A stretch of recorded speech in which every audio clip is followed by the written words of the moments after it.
school staff as well as district safety personnel of when the badges are going dead. They simply have batteries inside them, as well as battery operated components are also on the same dashboard. 3-year nickel cadmium batteries. Yes. Changed in the service contract every 2 years. Yes. And we Or have when a needed. dashboard. Yes. And who's notified, tell me again, when you push that, for a safety or a lockdown or whatever? All right, so in the vast majority of these scenarios, it would go to, in my mind, it would go to the school administration, it would go to the SRO, it would go to the school nurse, perhaps it would go to the district health services coordinator, so a very small group who can provide immediate response. This to is that for a person. medical emergency. This is for the medical emergency, so, and then if it is a situation like an intruder, that goes to all law enforcement. When I say all law enforcement, that goes to all of the county and the city jurisdictions, as well as all of the personnel in the school. Additionally, it will go out through audiovisual gear in our classrooms, as well as intercoms in our schools. Aaron, another challenge we had is at the time, playgrounds, ball fields, where we're most vulnerable. They did not work outside the building. Right. Update us on the change now, including the geofence, so Absolutely. that it doesn't go off at Publix when your kid's playing with it in your purse. Certainly. So one of the shortcomings in the past, just like Will mentioned, was that ball fields, playgrounds, athletic facilities, anything outside of the physical building was not protected. There's a solution now that works on the same engineering design, which has got redundancies built into it, that would get the same ping, because it goes from there to external apparatus hardware that's hardwired into the network and backed up via cellular. So if you take a situation like North Hall High School, where the softball field is not only a great distance away, but also down in the hole, that would provide coverage for that type of a facility. With repeaters in place. With repeaters in place, yes. We would put the number of repeaters outside the building required to cover that, because each of our campuses is very different, and the topography is very different. Can it be configured if you're at Johnson, it alerts Oakwood Police? If you're, I mean, when you say to get the authorities, I mean, how? Absolutely. It goes to Hall County 911. And the way I understand it, and Avery, I think is Yes, here. Avery, you can clarify this, but sitting at the console are all the local jurisdictions, correct, sir? That is correct.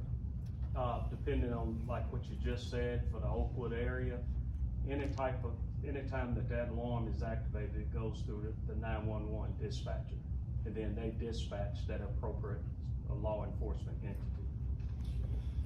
Under the worst of scenarios, I would think that when you start having 158 clicks, that everybody's gonna respond quickly. I'm assuming that's what happened at Appalachia. I appreciate that we've reviewed what we had and reviewed what's out there that might be better and might serve as an opportunity. And I also know not everything's foolproof. You can't stay away from evil by a lot of ways, but I think adding that other layer of protection and security and feeling of safe, I think that's a big thing. The other thing, I think when you have something like this, you do have to worry about, somebody's got the teacher saying, I don't want to test today. I mean, you used to call the school office on the telephone. Now you hit the button 8 times. Right. And, God, I hope we don't go through things like that. But I do want to say that it certainly looks like the way we've talked about last time when we met about all the security concerns that we've had, that we also have addressed over the last 15 years. Doesn't turn into that it works, and that we've had say something happen because of all the false alarms or kids saying stuff that is wrong. So I hope the community is starting to pay close attention, and that will continue to, because once you see these episodes happening, you kind of get relaxed a little bit. We got to stay on top of it all the time. Agreed. Other thoughts? Board cost will be $600,000-700,000 initial installation, somewhere between $200,000 and $300,000 a year. That is a significantly more than Safer Watch. We'll run dual systems and put them in one school at a time as soon as possible. And I'd like to make a motion that you would approve that expenditure and for me to move forward putting Centegix in place as quickly as possible, running dual systems until we're sure everything's working. And I make that in the form of a motion. Have a motion? Motion. Have a second? Any other discussion? I would like to point out that this, as you can tell by the information there, it can be programmed and set up to suit our needs. So it's not something that tomorrow will be in place. They'll start with the hardware first, get it in place, get it programmed for the needs and what we have our school set up for, the number of button pushes, who it notifies, where it goes. So it's not an overnight thing. And it is a great improvement over what they had when we first did Safer Watch. So we've been using it since 22, 21. All in favor? Next is I've had an initial conversation, having my second one tomorrow with Sheriff Couch. He has some unique ways that he believes he can increase deputy presence in elementary schools. Again, it's gonna cost some money. I don't have the specifics yet, but I did wanna make sure, I think I've talked to each of you individually, that you do approve of us moving forward, trying to get additional, once again, these would be licensed and current sheriff's deputies, more presence, maybe as much as 150% more presence in our elementary schools, so. Thoughts on that? I've said it before when we were talking about security. Our best tool we have in securing our schools is our personnel. Being able to have conversations with the students, even the threats that we've had since the incident at the Winder, a lot of those were turned in by other students. Because they felt comfortable coming to a teacher or administrator or someone else on staff. That is our number one tool for preventing these. So any more that we can add as far as SROs, the security features, we're always willing to explore those. I'll keep you posted in terms of exactly where we are. Two things that we know beyond a shadow of a doubt, looking at the history of school catastrophes over the last 25 years. Number one, 100% of the individuals that when they committed one of these atrocities, somebody knew something before it happened. So we are continuing to push out the message that caring means if you hear something or see something that doesn't look right, you tell someone. And we're gonna continue to push that message out. The only other common denominator in terms of the school tragedies, 91% of the individuals who perpetrated those acts had mental health issues. They had mental health issues and they were not getting any support. I thank this board for doubling down for teaching students skills. There's all kind of ways that students and adults hurt themselves. Just this week, we had a report that one of our middle school students who had received skills in terms of how to better take care of themselves actually went to their trusted adult in the building and said, I seriously am thinking of committing suicide. I need some help. And because they have learned these skills, the principal said with tears in my eyes, I watched this student, their parent, their trusted adult, and their skills facilitator walk out to the car. They put their hands around the child and said, we're gonna get you the help that we need. That being said, I thank you for continuing to double down on the fact that these are hurting individuals that need help, that need skills in the chaotic world that they live in. And want to also just bring you up to date that we are getting very close with the house that we own down at Ivester Early College of being able to place tier 3 support. Number 1 for our students, number 2 for the adults who work in our buildings, number 3 for the families of our students and for the families of our adults, and number 4 for the Chicopee Woods community with a partnership that we're very close to signing with a local university and their PhD program. So mental health matters. If you truly want safe schools, if you truly want safe churches, if you truly want safe communities, you won't get it with razor wire and more guns. You'll get it by addressing the root cause, which is we've got a mental health crisis and a chaotic society that is out of control and needs emotional regulation. So thank you. Just a couple things going on there. To touch on that just a little bit, if you'll notice on the wall, Victoria K. Ivester Learning Commons, the Ivester Foundation funded this. They are also partners that made that house next to Chicopee down at Early College, make it possible from their donations. They've been a great partner with the school system. Moving right along, curriculum instruction, Mr. Bales. Yep, first item is acceptable use agreement, internet safety, and I'm gonna kick it back over to Dr. Turk. Board, this is our annual, requirement by federal law to bring, before you the district internet safety, policy, the board policy, as well as the acceptable use agreements. The acceptable use agreement is in all of our, student, agendas. It's online, parents acknowledge it annually.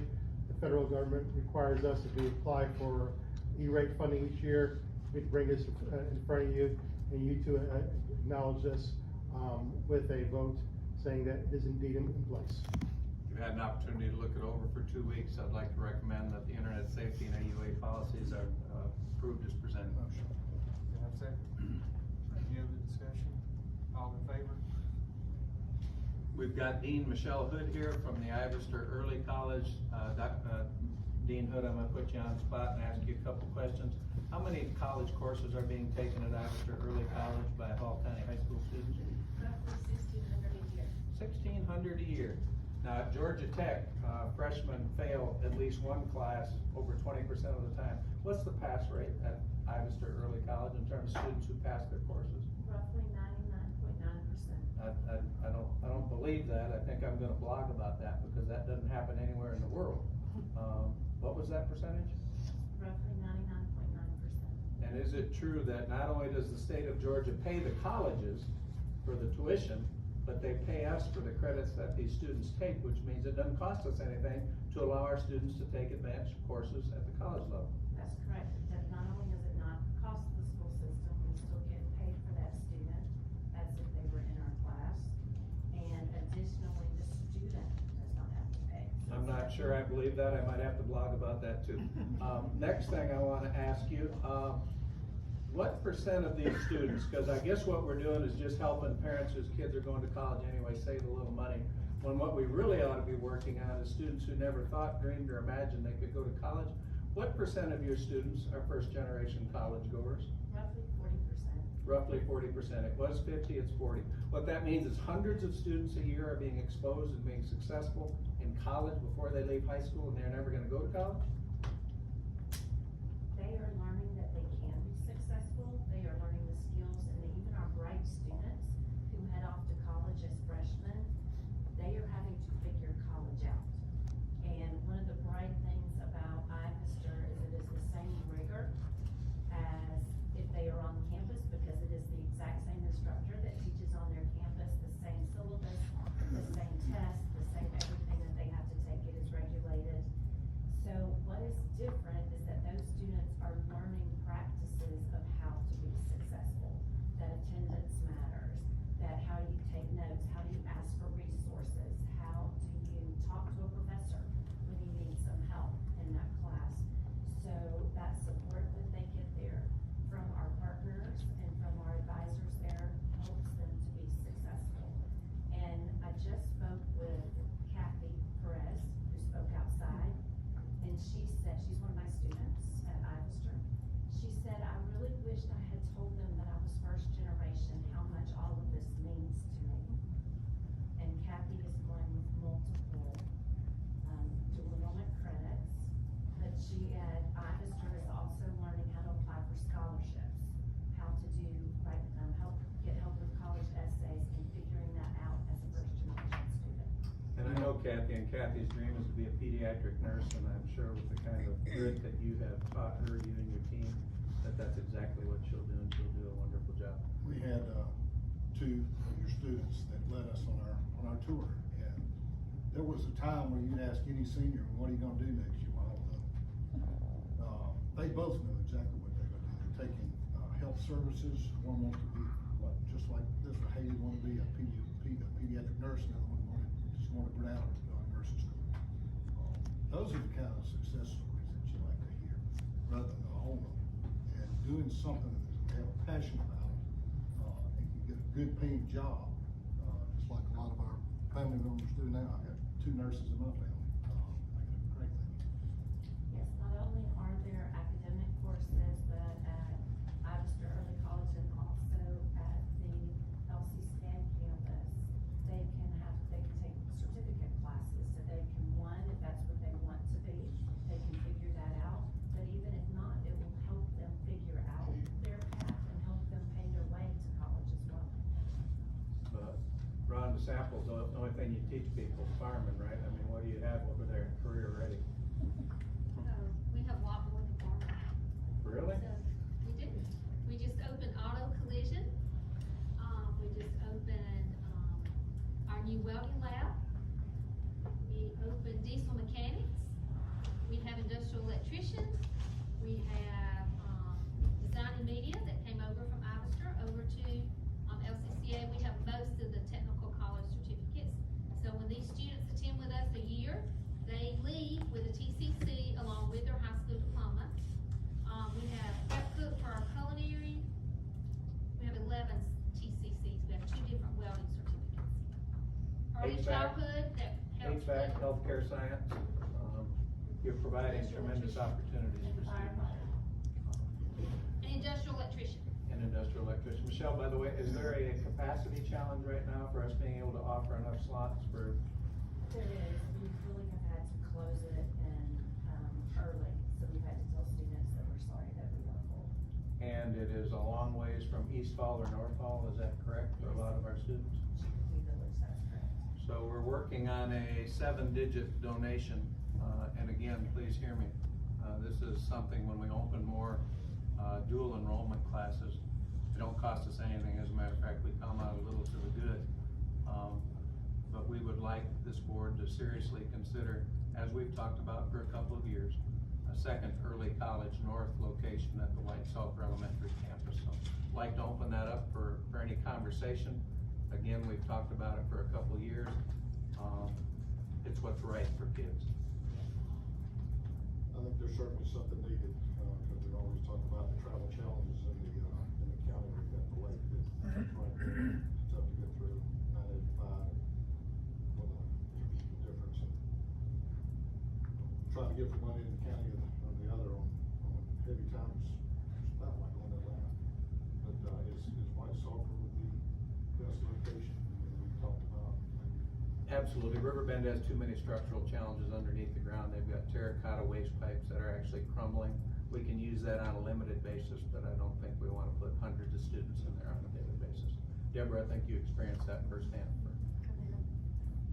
It need a lot of work, you'd have to invest a lot of money to get all that fixed, and well, we just took students out of there because it needed work, so we don't wanna put more there until we've done something drastically different for it. And Deborah touched on it just a little bit, we are, moving students out of White Sulphur, but there are drastically different needs between an elementary school, K-5 school, and what early college would have for classroom space. And the structure and setup would support that, but it wouldn't support another elementary school in that space. Michelle, Dean Hood, how many school districts across the country think have visited you at early college over the last 5 years? Just guess. Dozens, From all over. yes. And we're seeing a few of these pop up, so it's a good thing. It makes sense. And Georgia does this right, and that they pay the post-secondary institution and the secondary institution for kids who are brave enough to take college level work. So thank you for your work. So unless you tell me differently, we're gonna continue to move forward. We bring you some more detailed plans in the coming months. We're excited about that opportunity for us. Financial report, Jonathan. Financial report for July for you. Just please bear in mind that this time of year, the salaries for July and August are still working their way out, both the July and August reports. If you have any questions, please let me know. Thank you very much. How about a financial report, August, same message? Yes, sir. Budget amendment number 1, you had an opportunity to look over at our work session. I'd like to recommend that budget amendment number 1 be approved as presented. Motion to approve the budget amendment and the financial reports. Do I have a second? Any other vehicle that we're gonna declare surplus, but we're not quite ready to sell it yet. That would be the first truck you bought me 20 years ago that has 360,000 miles on it. Would like to declare it surplus, just in case we wanna sell it. We might be able to get a little more use out of it. I'd like to recommend that that truck be declared surplus as presented. Motion. All in favor? Funding request for projects, Matt? Yes, sir. The first four items were brought forward from the last meeting. We discussed in detail at that meeting. The only new request that we have is for the classroom painting. As you recall, through the technology department, we're doing a classroom transition and doing the clear touch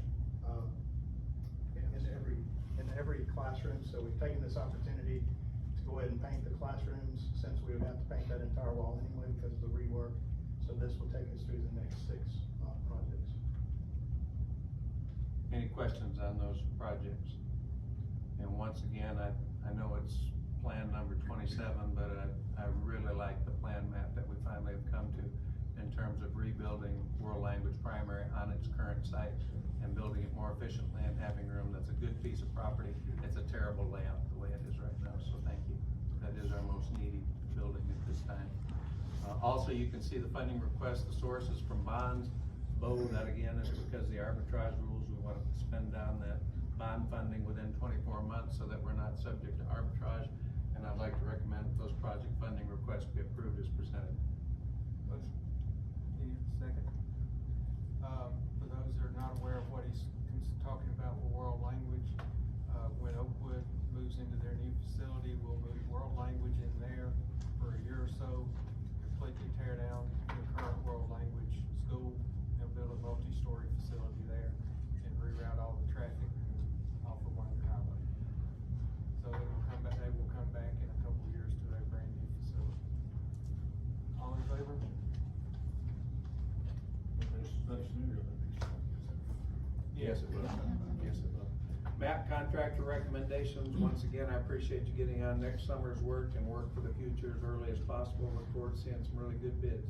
Yes, sir. We have 7 projects that we discussed earlier in the year. These would be for completion for next summer. And we have gone through the entire process, receive proposals, advertise, receive proposals, analyze those, and scores are shown, as well as the recommendation for contractors on each.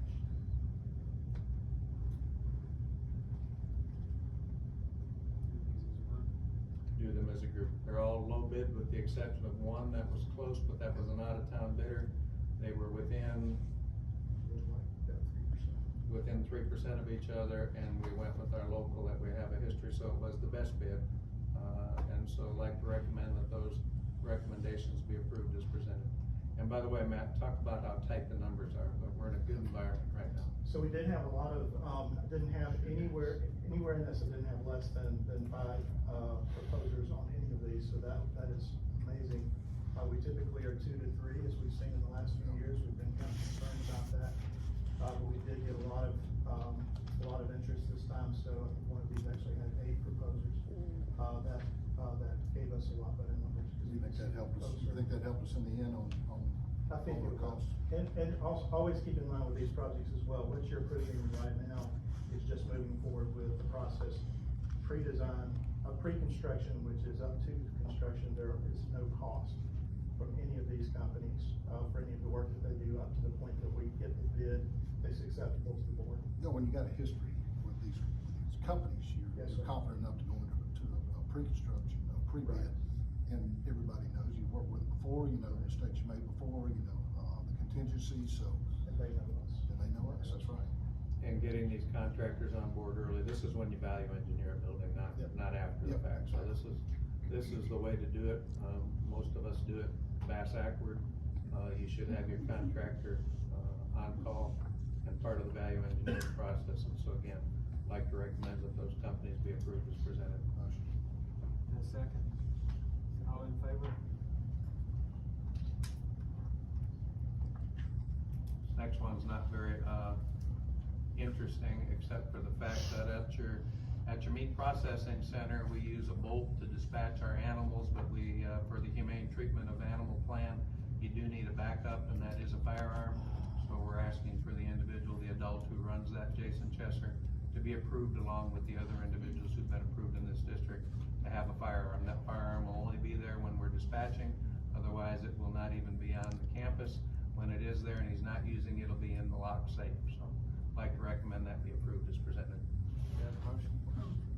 Second. All in favor? Personnel packet, I don't know if that's it is Dr. Swafford, bring us up to date. So you've got in front of you the personnel packet. The changes for this week from our work session are all gold for this week. So to honor the ribbon cutting of our new building here. If you've got any questions, I'll be happy to answer those. We've had several days to look at those, any questions? Do we have any positions not filled right now? We've got 2 positions not filled right And where are those situated? now. One and then one elementary. One elementary? One sped and one elementary. I'd like to recommend the personnel packet for 9/23/24 be approved as presented. Any other discussion? All in favor?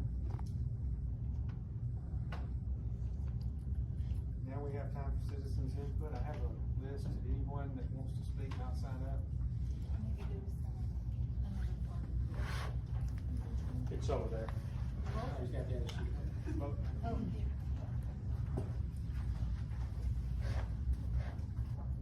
Kendra? Mr. Chairman, probably good just to remind folks, according to the board's own policy, you do need to be a Hall County resident, in terms of Hall County School District. Assume people do that. Contrary to common belief, if somebody says, I don't think Ben lives in Hall County, we'll probably say, Ben, do you live in Hall County? And we'll continue to follow that practice. So Kendra, I'm assuming you live in the school district. Thank you for being here tonight. I live on Dawsonville Highway. Wonderful. Get to Home Depot easy. So I wanted to, this is my first Board of Education meeting ever. I have a 2nd grader at Sardis Elementary. And I have a 3-year-old that will be coming through Sardis for pre-K next August. With all the stuff that's going on in Winder, I wanted to touch on some of my concerns. I wanted to see about possibly talking about putting metal detectors at the schools. You can go to the courthouse and you're going through a metal detector. You can go to the airport. I went to a convention in Daytona, Florida this past weekend. Friday, Saturday, Sunday, I went through metal detectors. I believe that our schools and our children, our staff, faculty, are more important than bank money, than anybody else. I feel like we should see what it would take to put some metal detectors up. Maybe implementing a clear bag policy at the schools. I don't think that would take much. You already touched on the badge. I just feel like our children and staff in these schools, my child spends more time with her teachers and inside a school building than she does at home. They need to be our main priority in safety. I don't know what it would cost, but I don't see how every school in the county does fundraisers.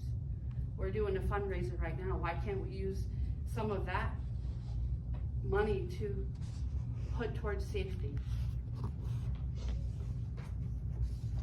That was it. Thank you. Thank you. Very much. By the way, those 2 gentlemen, there's Avery now, former head of the Department of Juvenile Justice. Where is Eric? Back to back. Eric Braddock. Those 2 gentlemen eat, drink, and sleep safety. They've been meeting with groups for the last couple of weeks. Pretty steady. And again, everything's on the table. Nothing's a silly idea. And again, I agree with you. Most valuable thing we have is the next generation. We just need to be wise, so thank you. Thank you. Let's see. Melissa? Let's come up here.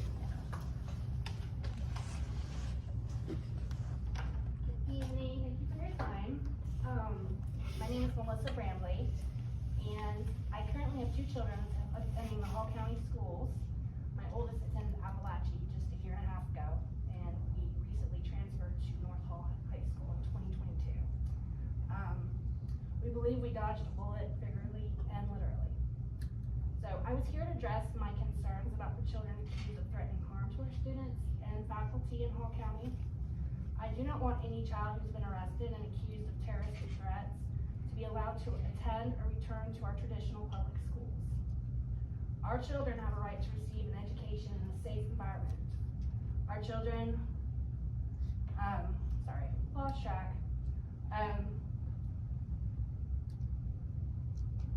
Okay, I'm sorry, let me rephrase. Our children have a right to receive an education in a safe environment and not be in the same population of those kids who are making threats.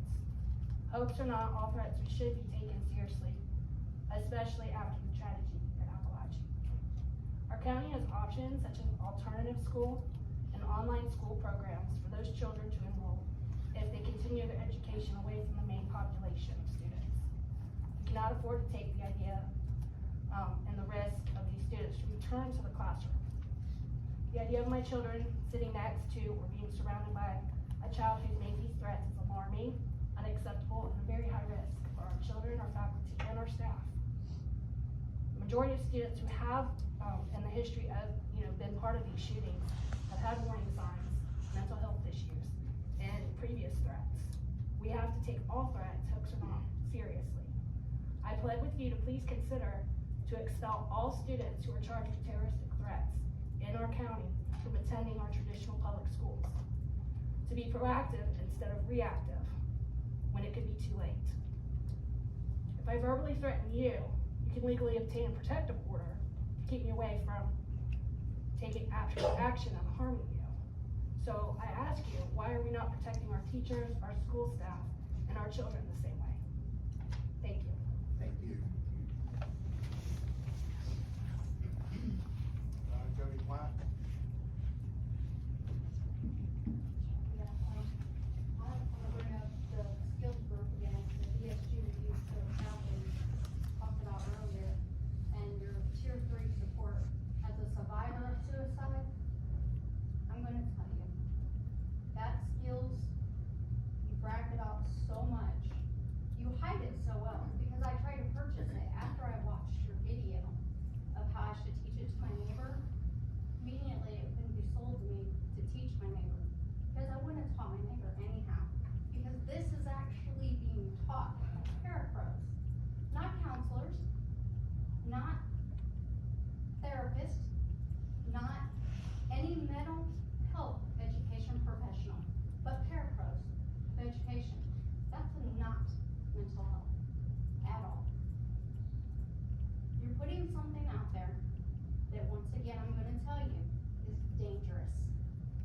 You say that it was great that they came to their support person or their trusted person. Well, had they came to a therapist maybe, a therapist could have maybe handled that a little bit better than calling the parent.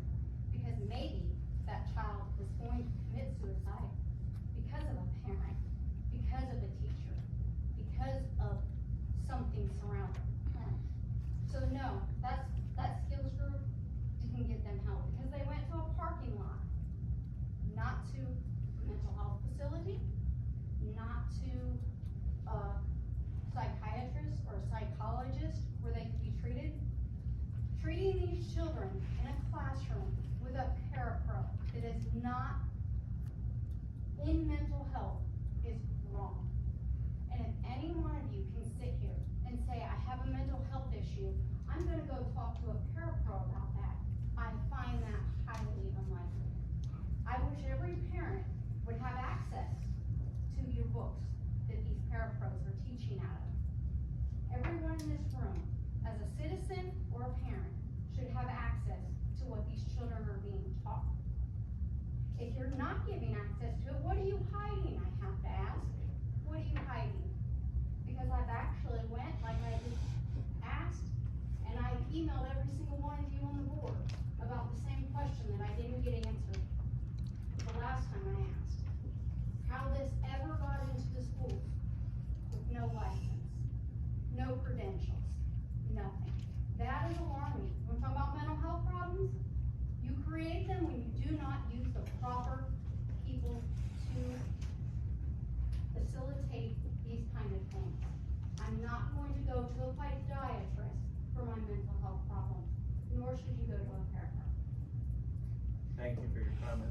Just as a update for people that may not have a background in what the difference between mental health therapy and teaching a skill is.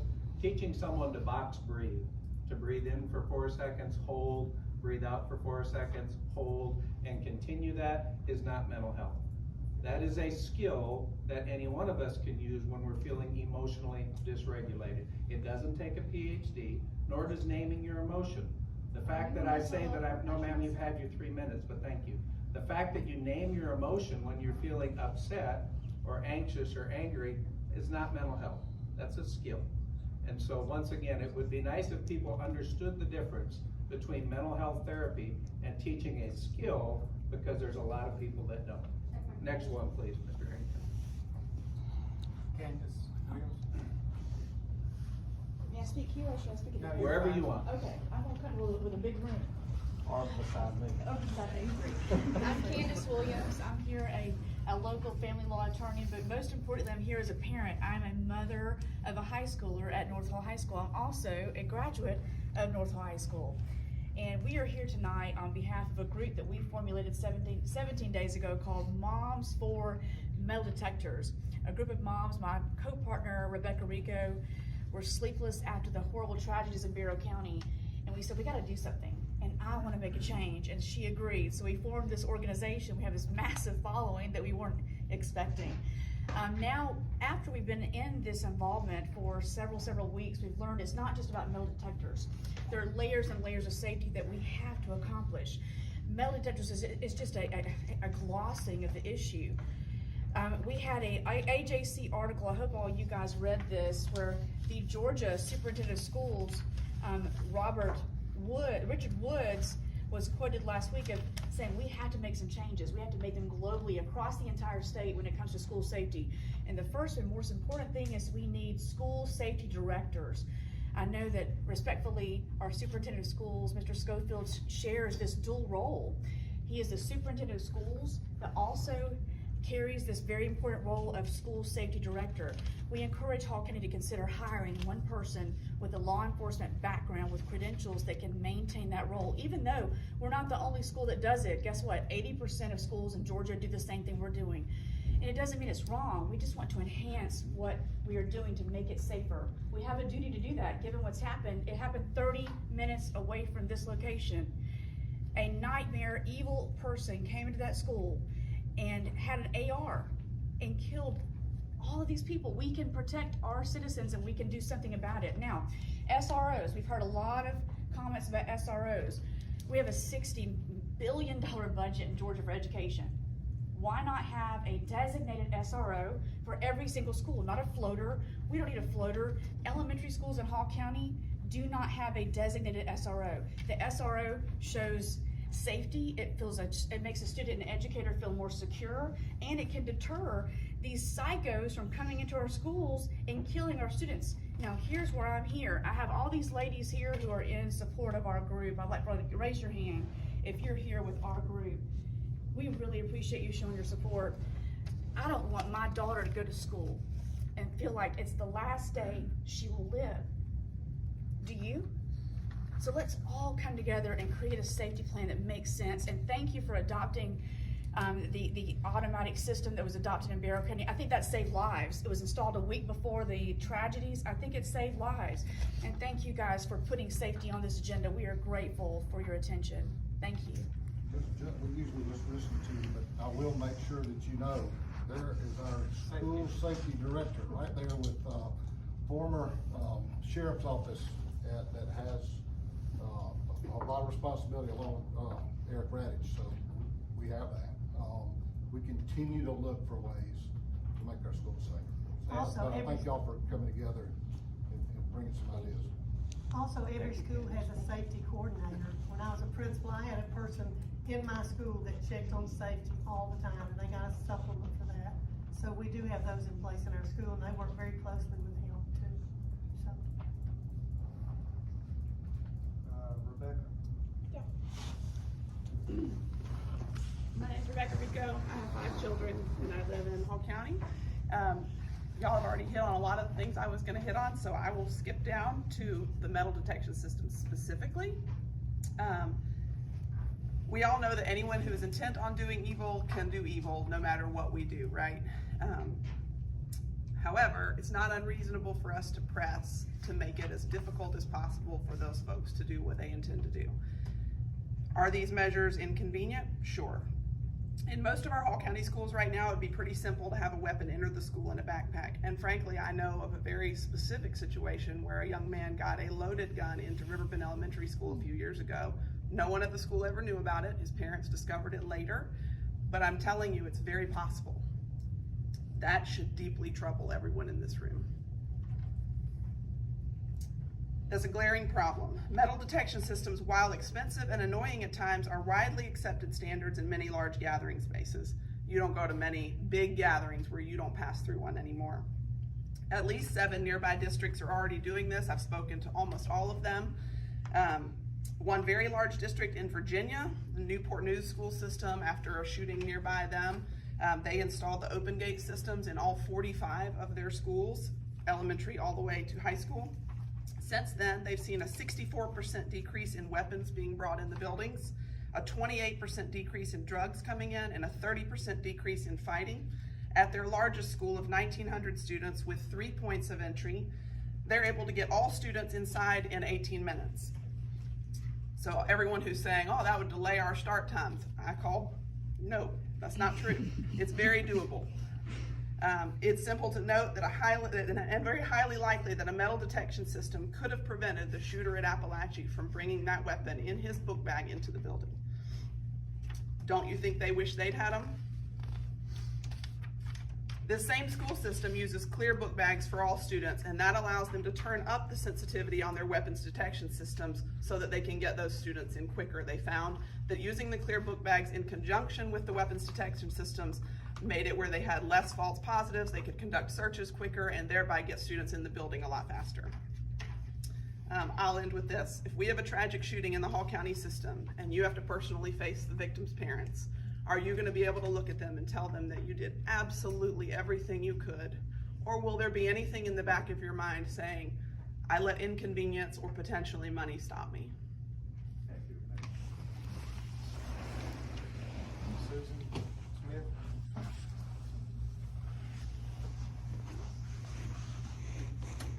Good evening, everybody. I'm going to go off of their subject slightly. So I wanted to bring to your attention a couple of things that I discovered when I looked over the Open Meetings Act. This is 50.14-1, and this is for school districts are identified as agencies. And under subsection C, it says, the public at all times shall be afforded access to meetings declared open to the public pursuant to subsection B of this code section. Providing a live stream, but not publishing the recording, gives the public access only during the live stream, which violates this code, directing access at all times. It states access at all times.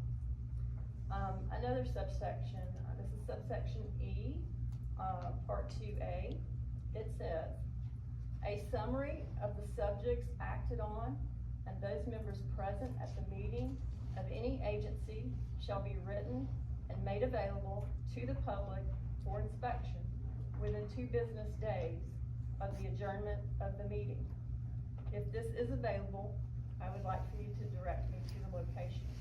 This is not the regular meeting minutes that are approved. This is a summary. I'd like to know the difference between a working meeting and a regular meeting. So far, the only difference I can tell is that a working meeting has no public comment. A regular meeting has public comment. There was voting at this meeting. There was voting at the working meeting on the 9th. 2 votes were taken that day, the graduation dates and venue, and approval of a mascot for Everwood. The other thing that I'd like to question is in the budget amendment number 1, there is a new section that was created called School Safety and Security. It's account 2660. I would be interested to know who would be over this section. Thank you. Susan, if you could email me those questions. Yes, I'll see sir. what I can do for you. Thank you.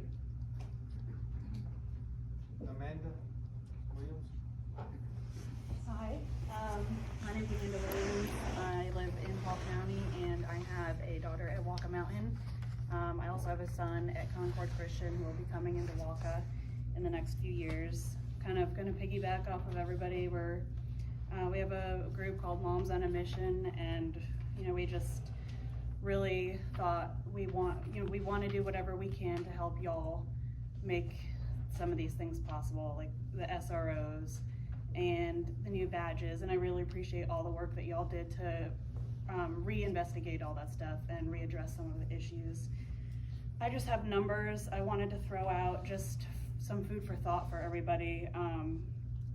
At Sandy Hook, they had no SROs, they had no early detection systems. 27 were killed and 2 were injured. That comes out to 5.4 dead per minute. At Appalachia, they had an SRO and an early warning system. 4 were dead and 9 were injured, and that is 1.25 dead per minute. I know there's not perfection in everything. Like Candace said, there's always gonna be another way somebody can come at us. But we would just really appreciate having a dedicated SRO, nobody that has to bounce back and forth to different elementary schools or from the elementary school to the high school or anything like that. Just all the precautions that we can take to make our law enforcement personnel, make their job easier, make our teachers' jobs easier, make everybody feel safer in the school all around. I mean, like everybody said, our kids, you can't put a price on them. So.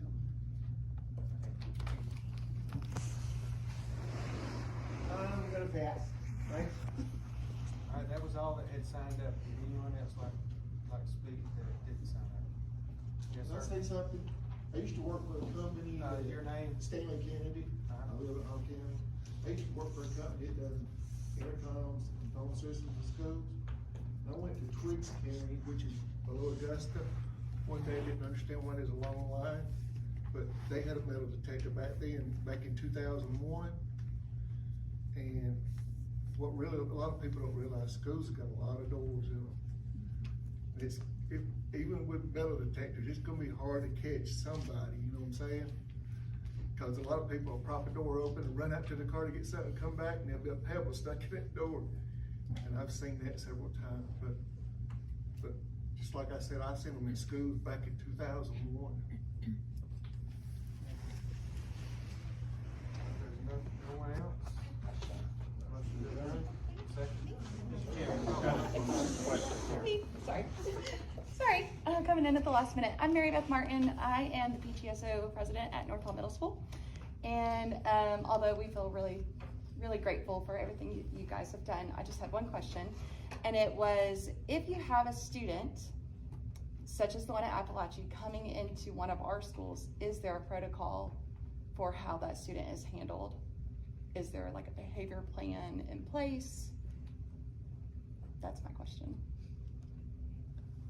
Yeah, you're welcome to call us, but in general, schools share student information, and absolutely. And we've even had students come into our school district from other schools that we've tribunaled immediately, that were not tribunaled at their last school, just because we felt differently about the level of threat than others. So as long as other districts are sharing that information, unfortunately, there's a lot of information they're not legally required to share, but we act on whatever information we have. Great question. Anyone else? From the board also? I've listened and responded to emails in the past couple of weeks, and I really appreciate what especially some of you ladies have said and done. There are guys and gals across the country doing what we do, and I know the next couple of days after Appalachia, I was just engrossed in research and looking back at especially the past 5 and 6 years, incidents has happened. would our resources have worked in that particular event, would have worked that particular event? And we know there are no, 100% foolproof. I do, and these guys will remember, my previous 12 years, I am all for, I appreciate what they did in the past 5 years in bringing more, resource officers on in the elementary. I appreciate what we're looking at now. My hope and, is that, within, I don't know how long it would take, but my goal is that we do have a resource officer in every elementary school. As to the metal detectors, and I think I believe I responded, I'm sorry, the one that spoke first, I'm sorry, I forget your name. Candace. I think I responded to you, and there is nothing off the table with these women and ladies, women and ladies, these gentlemen and ladies right now. There's nothing off the table. I have, we have all been kind of diving into each portion, each layer of our facilities plan. Metal detectors, there's some reasons that there's a small percentage, it doesn't come off my head right now, maybe 2 or 3% perhaps, that in the country that are using those. I think in some places in some categories it's up to 5%. And I can't go through a litany of those right now, but there are reasons, and it's not about money. There's no one on here that if we knew that metal detectors were the answer, that we wouldn't vote for it now. So, and there again, that's not a no to metal detectors. It's just that I hope I speak for everyone on the court. I mean, we want to look at the wisest use of money. Are we going to spend more money? Yes, we are. We ask for your input as you're giving us, and we ask for your prayers that we make the right expenditures on the right quality of items to make our schools safer. All of mine are graduated, but I got 2 grandchildren in the elementary schools now, and it's on my mind every single day. So I just want to say I appreciate what you all are doing, and we take this very, very seriously, and thank you for coming. Thank you. All right, nothing else, motion to adjourn. Sorry. Hi, thank you. I, at the last minute, changed my mind, decided to speak. My name is Brittany Philcox. I'm a teacher at Flowery Branch. I appreciate you guys for employing me. Thank you, giving me a living, and I appreciate all the things y'all are doing. But the reality is, on September 4th, my coworker was texting her husband all morning, and she never got a response, okay? We don't know what the kids, or the staff members, or the visitors are bringing into the building. That's the reality. We don't know. No one checks the book bags. I would like to see at minimum a clear bag policy for not even just the kids, but the staff too. The visitors, we don't know what's entering the building. We're going on prayer. We're going on trust. And that's not enough, as y'all can see, okay? So I just want to give y'all some food for thought with that. That's the reality we're living in right now. And thank you for everything. You guys are working so hard, and this is the best school district in the country. Okay, I'm from New York. I moved here for a reason. All right, I love this place. So thank you. Thank you. By the way, we don't give you a job, you've earned it. Thank you for teaching our boys and girls. Thank you.